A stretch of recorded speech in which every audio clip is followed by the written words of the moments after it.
I want you to imagine something with me. You wake up on a Monday morning, groggy, coffee in hand, and you check your bank account.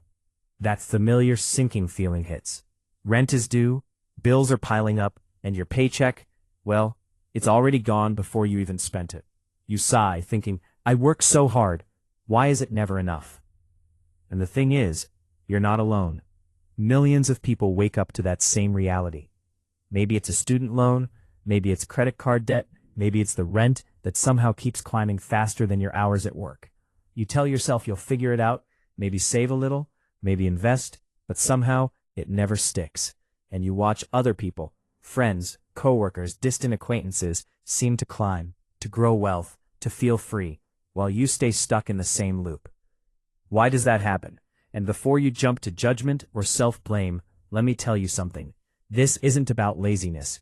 It isn't about being bad with money.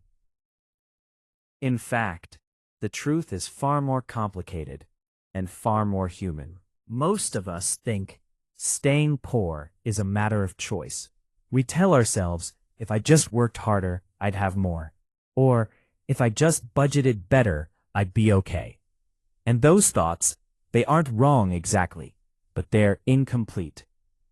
See, poverty or feeling perpetually stuck isn't just about how much you earn or how hard you work. It's about how money interacts with your psychology.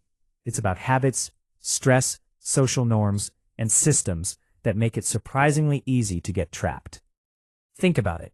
When you're constantly juggling bills, when rent is due tomorrow, groceries are half empty, and your paycheck feels like it disappears as soon as it arrives, your brain doesn't get the luxury to plan long-term. You're not lazy, you're survival-focused. Your decisions are filtered through urgency, fear, and exhaustion. And this is where the misunderstanding starts. We look at people who seem to stay poor and assume they're careless or unmotivated. But the reality is often more subtle and more powerful. Being poor isn't a moral failure. It's a behavioral outcome shaped by stress, environment, and opportunity, or lack thereof. And once you start seeing it that way, everything shifts. Let's break it down. There are a few key forces that keep people in this loop, forces that feel invisible until you see them. The first is living beyond your means, or rather, feeling like you have to. When income is tight, there's this psychological pressure to signal success, to keep up with peers, or simply to experience joy where you can. And that's normal, human even. But when every dollar is spent trying to look or feel okay, there's nothing left to grow. Even small interest payments on credit cards start to compound, slowly eating away at your ability to save. I remember talking to someone once, a friend actually, who worked 2 jobs, never took vacations, and yet somehow found themselves overdrawn most months. Every time a paycheck came in, it was gone in a blur of rent bills and the little treats that made life feel tolerable. They weren't lazy. They were surviving in a system that constantly demands their attention. The second force is financial literacy, or the lack of it.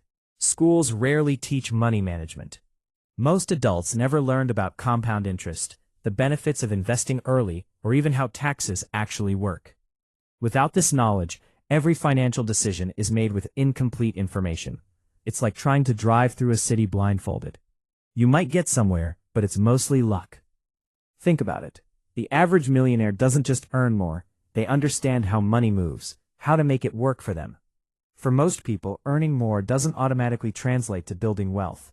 A higher paycheck often just increases spending, and when stress is high, decisions get made emotionally.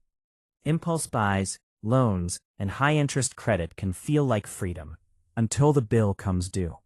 Then there's fear of risk, which is often overlooked. To escape poverty, or even to grow wealth, you have to take calculated risks. Maybe it's investing, maybe it's starting a side hustle, maybe it's negotiating a raise.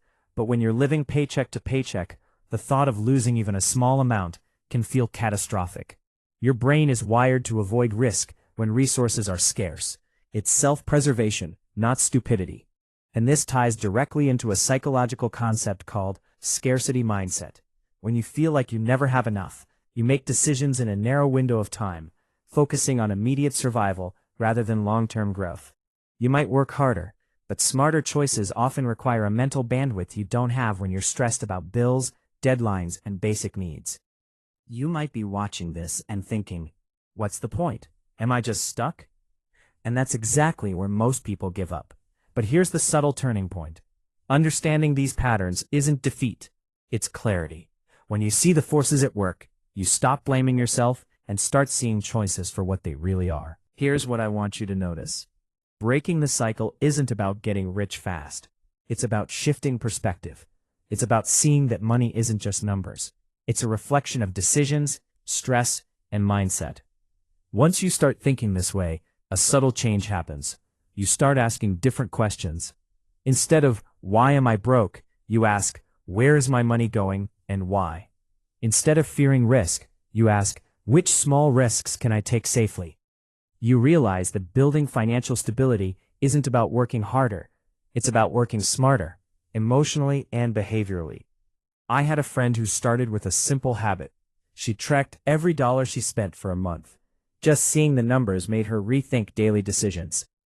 She realized half her spending on takeout wasn't bringing her happiness. It was convenience. She didn't quit her job. She didn't start a side hustle immediately. And awareness is powerful. Because once awareness exists, the next steps, saving, budgeting, investing, become choices, not punishments. So, how can you apply this? Start small. Really small.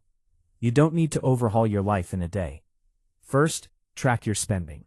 Awareness is the foundation of control, not judgment, just observation. Second, invest in knowledge. Even 15 minutes a day reading about money, psychology, or investing compounds over time. It shifts decisions from emotional reactions to informed actions. Third, embrace micro-risk taking. Open a small investment account, try a low-cost index fund, or negotiate something minor at work. The goal isn't to get rich overnight. It's to retrain your brain to see risk as an opportunity, not a threat. And finally, be patient with yourself. This is not a race. Progress beats perfection every single time. The rich didn't get rich overnight. They learned to make decisions that compounded quietly, consistently, over years. You can do the same, even starting from zero. I want to leave you with this thought.